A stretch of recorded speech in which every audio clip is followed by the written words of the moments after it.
Hello student, देखिए ज़रा आज का जो अपना टॉपिक है ये पेरियोडिक टेबल चैप्टर का एक बहुत ही आसान सा टॉपिक है, एटॉमिक रेडियस। तो मैंने इसमें हेडिंग ऐसी डाली है कि अगर आपको टॉप करना है तो ये मत पढ़ना, तो मतलब वो सिर्फ आपकी अटेंशन के लिए ऐसा।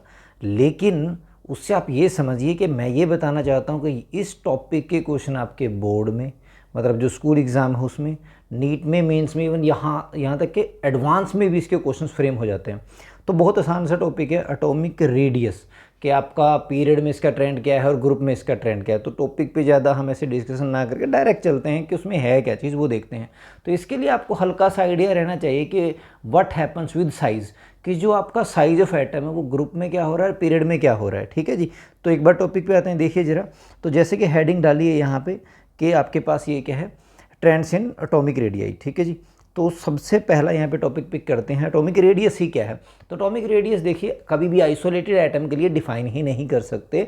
इसका रीज़न ये है कि आइसोलेटेड एटम में कि देखिए आप रेडियस को डिफाइन कैसे करते हैं। हम ये बोलते हैं ना कि it is the distance from nucleus to last electron, right. लेकिन लास्ट इलेक्ट्रॉन का तो लोकेशन ही फिक्स नहीं है, हमें पता ही नहीं है, क्योंकि आपने हेजनबर्ग अनसर्टेनिटी प्रिंसिपल पढ़ा और आपने देखा कि इलेक्ट्रॉन तो वेव की तरह एक्ट करता है। तो उसका हम एग्जैक्टली साइज़ तो नहीं बता सकते, क्योंकि हमें जब लोकेशन ही नहीं पता है उसकी एग्जैक्ट, हमें सिर्फ प्रोबेबिलिटी पता है, राइट। तो इसलिए तो हम क्या करेंगे, जब भी वो बॉन्डेड होगा, मतलब जब बॉन्ड बनाएगा, बॉन्ड चाहे वो कोवलेंट बना रहा है, मेटेलिक बना रहा है, या वन डबल फोर्सेज हैं, मतलब दो मॉलिक्यूल के बीच है, तब हम ये डिफाइन कर सकते हैं रेडियस। तो रेडियस को हमने डिफाइन कैसे किया, it is the half of the distance between two bonded atoms, right. तो ये देखिए हमने इसी चीज़ को यहाँ पे डिफाइन किया है कि it is the half of the distance between two bonded atoms. तो दो जब एटम्स है जो बॉन्ड बना रहे हैं उनके बीच का डिस्टेंस है। मान लीजिए ये ए एक एटम है ए, और ये एक और मान लेते हैं ए एटम है, फॉर एग्जांपल ये सेम ही है।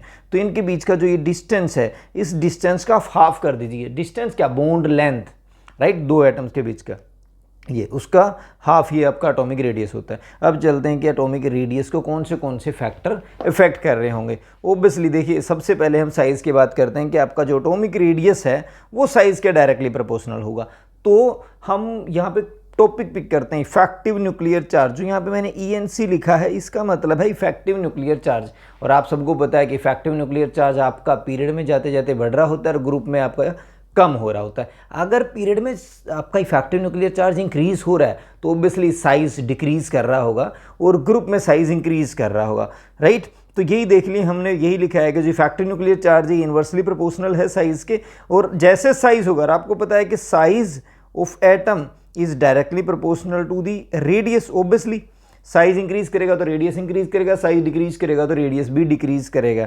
तो पहला यही है, left to right effective nuclear charge increase हो रहा है। अगर इफेक्टिव न्यूक्लियर चार्ज इंक्रीज हो रहा है तो साइज डिक्रीज कर रहा होगा, जो कि पीरियड में होता है। और टॉप टू बॉटम, यानी कि हम डिस्कशन कर रहे हैं ग्रुप की, ग्रुप में आप देखिए इफेक्टिव न्यूक्लियर चार्ज डिक्रीज करता है तो साइज इंक्रीज करता है, राइट। तो ये एक पहला फैक्टर है कि हम ग्रुप और पीरियड में इस तरह देखने वाले हैं। यानी कि हम यहाँ से ये बोल सकते हैं कि जो आपका पीरियड है, पीरियड में हमें यानी कि लेफ्ट टू राइट जाते जाते साइज डिक्रीज होते हुए दिखेगा। यानी कि जब हम beryllium, boron, carbon, nitrogen, oxygen, fluorine इधर मूव कर रहे हैं तो साइज आपको डिक्रीज होता दिखेगा। और जब हम ग्रुप में जा रहे हैं, ग्रुप का मतलब है top to bottom, top to bottom हमें साइज इंक्रीज होते हुए दिखेगा, और जो कि हो रहा है, राइट।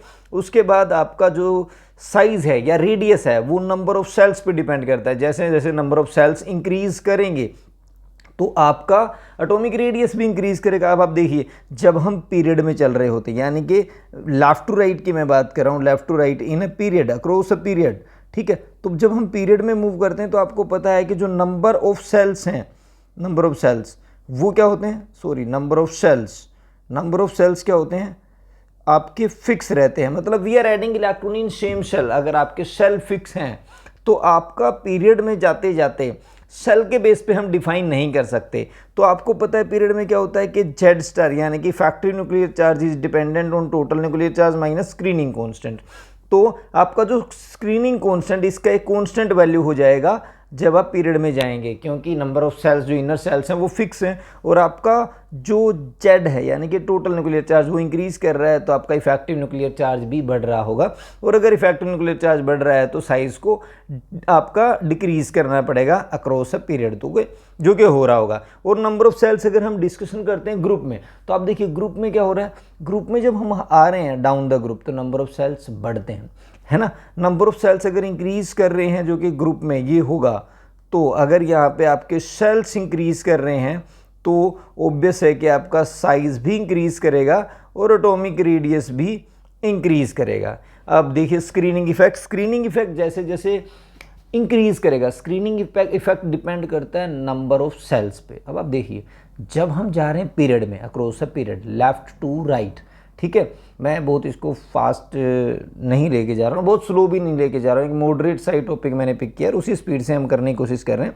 तो आप देखिए जब स्क्रीनिंग इफेक्ट किस चीज़ पे डिपेंड करता है, स्क्रीनिंग जो इफेक्ट्स है वो डिपेंड करता है नंबर ऑफ सेल्स पे। अब अगर सेल्स आपके फिक्स हो गए, कॉन्स्टेंट हो गए हैं, ठीक है जी, तो सेल्स अगर आपके कांस्टेंट हो गए हैं तो क्या होने वाला है, जो आपका सिग्मा है यानी कि स्क्रीनिंग कांस्टेंट सिग्मा, ये भी फिक्स हो जाएगा। तो ये कहाँ पे हो रहा है, ऐसा हो रहा होगा पीरियड में आपके नंबर ऑफ सेल्स सेम होते हैं, तो आपका जो स्क्रीनिंग इफेक्ट है पीरियड में कांस्टेंट हो जाएगा। तो मतलब हम पीरियड में सिर्फ स्क्रीनिंग इफेक्ट के बेस पे नहीं बता सकते, वहाँ पे इफेक्टिव न्यूक्लियर चार्ज पिक्चर में आता है और स्क्रीनिंग इफेक्ट आपको ग्रुप में देखने को मिलेगा। ग्रुप में आपके जो सेल्स हैं, किसमें, इन ग्रुप में सेल्स इंक्रीज करते हैं तो स्क्रीनिंग इफेक्ट इंक्रीज कर रहा होगा और जिससे साइज आपका इंक्रीज कर रहा होगा, ठीक है जी, ये ग्रुप में होता है।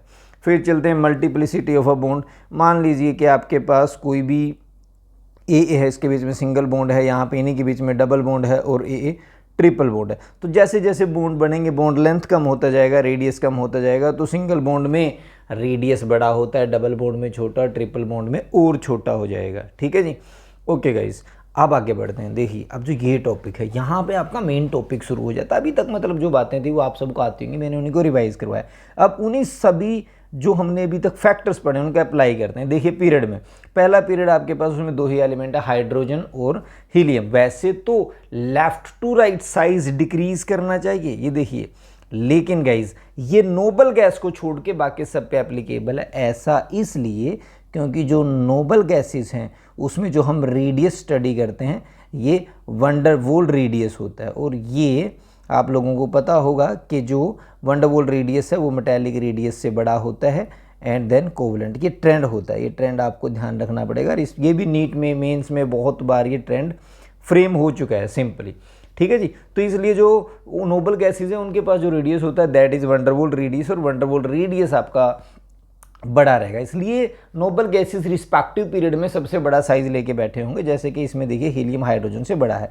सेकंड में देखिए हमने सबसे पहले नियोन को ही रखा है, उसके बाद आप देखिए lithium, beryllium, boron, carbon, nitrogen, oxygen, fluorine तक साइज डिक्रीज होता जा रहा है, जो कि पीरियड में साइज को डिक्रीज करना चाहिए था, क्योंकि यहाँ पे इफेक्टिव न्यूक्लियर चार्ज इंक्रीज होता है। ये आपको दिख रहा होगा। ऐसा ही थर्ड पीरियड में भी है। देखिए आर्गन सबसे पहले और उसके बाद हमने साइज को रख दिया। ये बहुत सिंपल है, इसमें कोई एक्सेप्शन कुछ भी नहीं है। अब देखिए S block down the group क्या होना चाहिए, साइज को इंक्रीज करना चाहिए। क्यों?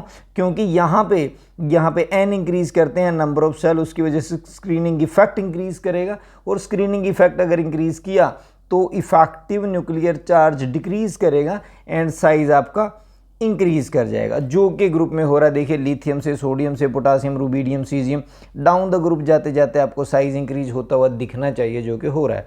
मींस अगेन कोई एक्सेप्शन नहीं है, डायरेक्ट बेरिलियम से लेके आप देखिए बेरियम तक, ठीक है जी, down the group again size increase होना चाहिए, इंक्रीज हो रहा है। और ये मैंने एक ना कंपैरिजन बनाया है। देखिए जो ग्रुप 1 है और ग्रुप 2 का, आप इसको कैसे याद रख सकते हैं।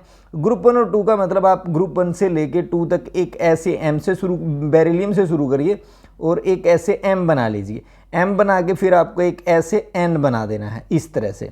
तो ये इस तरह से आपका एन बन जाएगा। अब आप देखिए ज़रा, ये मैंने बनाया क्यों है, इसका मतलब क्या है।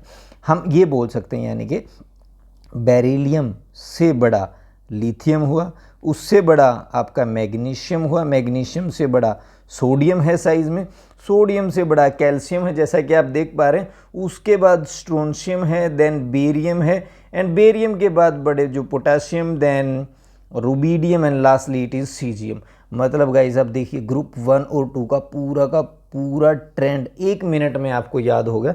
तो आपको ऐसे थोड़ा ध्यान रखना पड़ेगा कि ग्रुप 1 और 2 को हम बना कैसे सकते हैं। तो वही एक M और एक N, बेरिलियम से शुरू करना है आपको। M को बेरिलियम से शुरू करके, सॉरी यहाँ पे लिख देता हूँ मैं, बेरिलियम से शुरू करके आपको कैल्शियम तक एंड करना होगा। फिर कैल्शियम से आप बेरियम तक आएंगे डाउन द ग्रुप, फिर आप पोटासियम से सीजियम तक जाएंगे। इस तरह से आपका टोटल M और N बन जाएगा, यानी कि आप जो ग्रुप 1 और 2 दोनों को एक साथ कंपेयर कर सकते हैं। ठीक है जी। अब थोड़ा सा और आगे बढ़ते हैं, अब आ जाते हैं डी ब्लॉक में। ये बहुत इंपॉर्टेंट रहने वाला है। अब डी ब्लॉक में देखिए क्या होना चाहिए था। डी ब्लॉक का मतलब हम यहाँ पे पढ़ रहे हैं पीरियड। अब देखिए तीनों के तीनों सीरीज लेफ्ट टू राइट हैं। अगेन लेफ्ट टू राइट का आपको पता है, लेफ्ट टू राइट जब हम जाते हैं साइज को क्या करना पड़ेगा, डिक्रीज करना चाहिए। लेकिन जब पहली सीरीज को देखा, मतलब स्कैंडियम आपका बड़ा था, ये बिल्कुल ऐसे जैसे चलना चाहिए था चल रहा है। लेकिन उसके बाद क्या होता है, उसके बाद इन यहाँ पे देखिए आयरन से लेके निकल तक कुछ इस तरह का हो जाता है, और उसके बाद साइज अगेन इंक्रीज कर जाता है। अब इसका आंसर हम देंगे कैसे, देखिए यहाँ पे हम क्या करते हैं, इसको डिवाइड कर देते हैं। तो पहला पार्ट जो है कि स्कैंडियम से लेके जो आपका मैग्नीज तक साइज को डिक्रीज होना चाहिए था, हो रहा है, तो हम यहाँ पे ये बोलते हैं कि यहाँ पे इफेक्टिव न्यूक्लियर चार्ज इंक्रीज कर जाता है। ठीक है जी। मतलब इसके इंक्रीज करने का मतलब ये हुआ कि यहाँ पे देखिए, यहाँ पे स्क्रीनिंग इफेक्ट सिग्मा भी इंक्रीज कर रहा है ओब्वियसली, एंड आपका जेड टोटल न्यूक्लियर चार्ज भी इंक्रीज कर रहा है। तो हम ये बोलते हैं increase in charge is more than the increase in shielding effect. तो इसीलिए साइज को क्या करना पड़ रहा है, यहाँ पे डिक्रीज करना पड़ रहा है, इफेक्टिव न्यूक्लियर चार्ज बढ़ रहा है। मतलब ये ट्रेंड के अकॉर्डिंग आंसर देना है आपको। अब अगला देखिए, आयरन, कोबाल्ट और निकल तीनों का साइज सेम है, इसका मतलब इफेक्टिव न्यूक्लियर चार्ज सेम रहना चाहिए, आई मीन कॉन्स्टेंट रहना चाहिए एक जैसा। तो हम क्या करते हैं, यहाँ पे हम बोल देंगे कि जो इंक्रीज इन जेड है वो ऑलमोस्ट कंपनसेट हो जाता है इंक्रीज इन शील्डिंग इफेक्ट। तो जेड इनका ऑलमोस्ट सेम है, तो इसलिए साइज में कुछ खास चीज़ नहीं। लास्ट में आप देखिए साइज आपका इंक्रीज कर रहा है, साइज इंक्रीज कर रहा है, तो जो Z star effect nuclear charge decrease हुआ होगा, इसका मतलब इंक्रीज इन जेड से इंक्रीज इन सिग्मा डोमिनेट कर रहा होगा। ये हमने लास्ट बना लिया है। ठीक है जी। अब ये तो सीरीज होगी फर्स्ट, हम देखते हैं अब सेकेंड सीरीज को पिक करते हैं। अब इसमें आप देखिए जरा, हमें क्या बताना है, डाउन द ग्रुप आ जाते हैं। स्कैंडियम से, लेंथेनम से या Triumf, down the group size को ग्रुप में साइज को इंक्रीज होना चाहिए था, जो कि हो रहा है, बिल्कुल सिंपल है। लेकिन फिर क्या हुआ, जब 3D को देखा हमने, ये नीचे बढ़ना चाहिए, बिल्कुल साइज डाउन द ग्रुप बढ़ रहा है, मतलब 3D से 4D सीरीज तक। ओके जी। लेकिन उसके बाद क्या हुआ, इसकी ध्यान रखने वाली बात है, उसके बाद 4D और 5D में साइज इज ऑलमोस्ट सेम, तो वहाँ पे इतना नहीं बढ़ा। ऐसा क्यों भाई, देखिए जरा, मैंने ये बनाया यहाँ पे, ये बहुत इंपॉर्टेंट चीज़ लिखी हुई है, ध्यान से देखिएगा। 3D से 4D में साइज इंक्रीज हुआ, लेकिन 4D और 5D का साइज ऑलमोस्ट सेम। ऐसा क्यों, क्योंकि भाई देखिए जरा, यहाँ पे एक सीरीज एंटर मार जाती है जो कि 4F है। ठीक है जी। 4F फिल होता है, यानी कि जिसको हम बोलते हैं लेंथेनोइड्स। ठीक है जी। तो लेंथेनोइड सीरीज एंटर मार जाती है, और आपको पता है लेंथेनोइड में 4F है, और 4F का जो स्क्रीनिंग इफेक्ट है, it is very poor guys, ये बहुत अच्छा नहीं है। इसका मतलब यहाँ पे जेड तो इंक्रीज कर रहा है, लेकिन सिग्मा इतना इंक्रीज नहीं कर पा रहा है, increase in Z is more than increase in sigma. तो इसीलिए जो जेड स्टार है वो इंक्रीज कर जाता है, और साइज जो इंक्रीज होना चाहिए था वो डिक्रीज कर जाता है। यानी कि 5D में जब हम जाएंगे तो साइज डिक्रीज कर जाता है, इंक्रीज होना चाहिए था लेकिन वो डिक्रीज कर जाता है। अब इससे क्या हुआ, 4D और 5D का साइज ऑलमोस्ट सेम हो गया, राइट। यही आपको समझाना है। 4D और 5D का साइज ऑलमोस्ट सेम क्यों, due to lanthanoid contraction because of poor shielding of 4F orbital. और ये क्वेश्चन बहुत बार आया है, बहुत बार फ्रेम्ड है, it is very important guys. ठीक है जी। अब आगे चलते हैं। नेक्स्ट आपके पास है पी ब्लॉक। पी ब्लॉक बहुत छोटा सा एक केस है, यहाँ पे ज़्यादातर कुछ फ्रेम नहीं होता, मैं आपको बता देता हूँ। देखिए ज़रा, पहली दो को छोड़ देते हैं। अब down the group size increase करना चाहिए, और यहाँ पे डाउन द ग्रुप साइज सब में ही इंक्रीज़ कर रहा है, राइट।